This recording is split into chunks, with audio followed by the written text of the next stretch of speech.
Okay बेटा, तो admit cards आ गए। डर लग रहा है, नर्वस फील हो रहा है, एंशियस लग रहा है सडनली। मैम सिर्फ 15 डेज बचे हैं। बेटा नॉर्मल है, नेचुरल है, किसी को भी डर लगेगा ना। सीए का एग्जाम्स दे रहे हो आप, जिसका रैंक आने वाला है उसको भी डर लगने वाला है। In fact every person is going to feel nervous and anxious. बेटा से ये जो लास्ट के 15-20 डेज है ना, ये डिसाइडिंग 15 to 20 डेज होते हैं। And how can they decide your results अगर आप आपके मेंटल स्ट्रेंथ पे काम करोगे तो इस वीडियो में मैं जो भी आप अभी प्रॉब्लम्स फेस कर रहे हो इन these few days before the examinations, वो प्रॉब्लम्स को एड्रेस करके उसके सोल्यूशंस बताऊंगी। Because eventually I know how crucial this last leg of your preparation is. और ऐसे ही टाइम टू टाइम वीडियोज तो चैनल पे आते ही रहेंगे। सब्सक्राइब करके रखना, बेल आइकॉन हिट करके रखना। सो बेटा आई नो ये जो लास्ट के फ्यू डेज है ना, इसमें काफी बार आपको लगता है गिव अप कर देती हूँ, जैन में एग्जामिनेशन दे देता है। बेटा जब भी ऐसा थॉट आता है ना, अपनी आंखें बंद करो and recollect that day when everyone else was chilling out. आप रूम में बैठ के पढ़ाई कर रहे थे। आंखें बंद करके वो दिन याद करो कि सब लोग कोई मूवी गए थे या कोई सीरीज देख रहे थे, कुछ हैंग आउट कर रहे थे और आप रूम में बैठ के वो टेस्ट दे रहे थे। वो फेस्टिवल याद करो जब सब लोग टाइम पास कर रहे थे, आप रूम में बैठ के कोई क्लास देख रहे थे। तो बेटा you haven't come this long to only come this long. All your sacrifices would be worth it अगर ये 15 डेज को बराबर से यूटिलाइज किया तो this is not the time to give up on yourself. बेटा आपने पढ़ाई की है, मुझे भरोसा है आपके ऊपर। जो भी आपने पढ़ाई की है, दिस इज गोइंग टू पे ऑफ। आपको वो एग्जामिनेशन हॉल में सब कुछ याद आने वाला है। और नहीं भी याद आए तो इट इज ओके। अपने को 100 मार्क्स नहीं चाहिए, अपने को 50 मार्क्स चाहिए, राइट? जैसे कि बेटा सिंपल बात बताओ, अगर अपने पास 5 क्वेश्चन है, 14 मार्क के 5 क्वेश्चन है, नहीं आए यार, आपको 5 क्वेश्चन नहीं आए, मैं भी बोलती हूँ आपको नहीं आएंगे। अरे 2 क्वेश्चन भी आ गए, पूरे 28 मार्क्स मिल गए। एमसीक्यू में कुछ 10-15 मार्क मिल गए और स्टेप मार्किंग में कुछ 10-15 मार्क मिल गए। लेके आ सकते हो, provided you are mentally strong, provided you are having that belief in yourself. काफी बार लगेगा डीमोटिवेटेड कि यार नहीं यार, डीमोटिवेटेड लग रहा है, मुझसे नहीं हो पाएगा, ओवरवेलमिंग लग रहा है। बेटा जब भी ऐसे लगता है ना, आंखें बंद करके वो दिन विजुअलाइज करो जिस दिन आप सीए बन रहे हो, जिस दिन आप एग्जामिनेशन क्लियर कर रहे हो, जिस दिन वो सक्सेसफुल देख रहे हो मार्कशीट के ऊपर। इमेजिन करो, विजुअलाइज करो, आपकी मम्मी को हक कर रहे हो और बोल रहे हो मैंने क्लियर कर लिया। You are touching your dad's feet and saying ma'am, मम्मा, पापा मैं पास हो गई, मैं पास हो गया। वो दिन के लिए, वो हैप्पी टीयर्स के लिए आपको आज पढ़ना है। डीमोटिवेट होके काम नहीं होगा। सी बेटा आई नो कि आपको कुछ चीजें नहीं याद आएगी अभी। See, the third hack which I'm going to say is very important कि there are going to be a few things which you're not going to remember।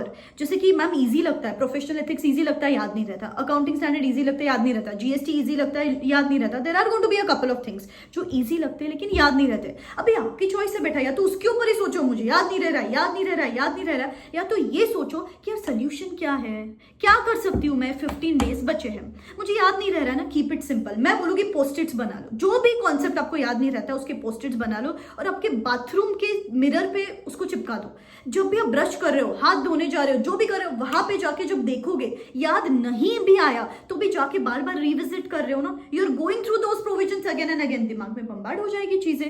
Do these little things. आप लैपटॉप अगर use करते हो तो laptop की screen के ऊपर वो पोस्ट-इट्स लगा लो। बार बार रिवाइज होता रहेगा तो याद आता रहेगा। कीप इट सिंपल ना, टेंशन लेने की कोई बात नहीं है। बिकॉज बेटा ऐसा नहीं कि बहुत कम टाइम बचा है, we still have 15 to 20 days left. ये जो गैप्स इन आपके प्रिपरेशन में, you can actually work upon those gaps in these few days. अगर आपको मेरे से किसी भी हेल्प की जरूरत है तो मेरा वर्कशॉप चल रहा है जिसमें टेस्ट सीरीज भी है। इंस्टेंट फोन काउंसलिंग के सेशंस मैंने ओपन कर दिया, डिस्क्रिप्शन बॉक्स में लिंक दे रही हूँ, go and check it out. Fourth thing is there are going to be some things जो आपको डिफिकल्ट लग रहे हैं। बेटा ना यहाँ पे ना सबसे बड़ी प्रॉब्लम है आपका दिमाग।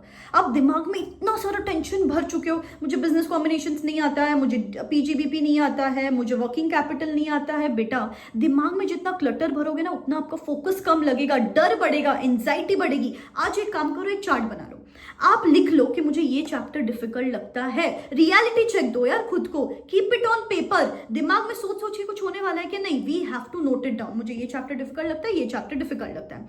उसके बाद रेगुलर बेसिस पे आपको 2 से 3 घंटा, ज्यादा नहीं बोल रही हूं मैं, नेक्स्ट 15-20 डेज में नेक्स्ट 2 से 3 घंटा वो फियर फैक्टर्स के लिए रिजर्व रखना है। ये 2-3 घंटे ये जो मुझे चैप्टर्स डिफिकल्ट लगते हैं ना, इसके लिए मुझे देना है। बेटा जब आप उनको प्रैक्टिस करना शुरू करोगे ना, ऑटोमेटिकली डर कम हो जाएगा, ऑटोमेटिकली नर्वसनेस कम हो जाएगी। तो सोच के कुछ नहीं होगा। डिफिकल्ट लगता है, I am going to solve it on a regular basis. याद नहीं रहता है, वो स्टिकी नोट्स लगा लो। The fifth thing is, maybe आपको ऐसी कोई चीज लग रही है कि मैम मुझे इसके लिए 10 घंटे लगने चाहिए, मुझे 15 घंटे लग रहे हैं इस पर्टिकुलर चीज के लिए। तो बेटा स्मार्ट हैक्स अपनाते हैं। आप आपका पूरा फैकल्टी का मटेरियल करने जाओगे तो ज्यादा टाइम लगेगा। सिंपल सिर्फ आईसीआई के स्टडी मैट के क्वेश्चन सॉल्व करो।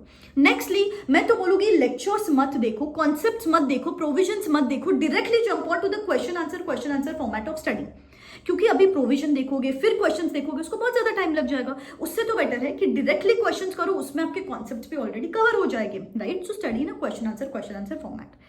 And the bottom line is, बेटा इतनी बात ध्यान में रखो, you haven't come this long to only come this long. जब भी लगता है मुझसे नहीं हो पा रहा है, जब भी लगता है I can't do this, went it out, frustration निकालो, लिख लो, किसी के सामने बोलना है दिस ये तो मेरे कोर्स खराब, इसने मेरी लाइफ खराब कर दी है, मुझसे कुछ नहीं होता, I have to sacrifice so much. जितना बोलना है बोलो, लेकिन वापस आना है, पढ़ाई करना है। कुछ भी पॉजिटिव रिचुअल्स करो ना, आपको भजन सुनना है, खुद को पेप टॉक देना है, डांस करना है, मोटिवेशनल गाने सुनने हैं, प्राणायाम करना है, anything which works for you, do some positive rituals. एक चीज दिमाग में फिक्स कर लेते हैं, fake it till you make it. मुझे सब कुछ आता है, I am able to remember everything. इस बार मैं एग्जामिनेशन क्लियर करने वाली हूँ। मुझे इमेजिन खुद को करो कि एग्जामिनेशन हॉल में जा रहे हो, कॉन्फिडेंट, सब कुछ लिख पा रहे हो। ऐसा विजुअलाइजेशन करोगे, ऑटोमेटिकली वो स्ट्रेंथ अंदर से मिलेगी, करेज आपको मिलेगा अंदर से to give in your 100%, in fact 200% in the upcoming 15-20 days. So comment in the comment section below, एक कमिटमेंट मुझे दे दो, I haven't come this long to only come this long. I am going to put in everything and I'm going to stretch every muscle of my body and give in my 100% in the next 15 days. ठीक है, पढ़ते रहो and I am there with you always. आपको इसी भी help की जरूरत है, वर्कशॉप के एनरोलमेंट चल रहे जिसमें टेस्ट सीरीज ऑलरेडी है, रिकॉर्डेड सेशंस देख सकते हो आप वर्कशॉप के, इंस्टेंट फोन काउंसलिंग के सेशंस मैंने ओपन कर दिया, you can talk to me personally, description box में उसका भी लिंक दे देती हूँ। बस पढ़ते रहो, I would be there with you till the end of examinations. Wish you all the very best, keep studying, keep working hard.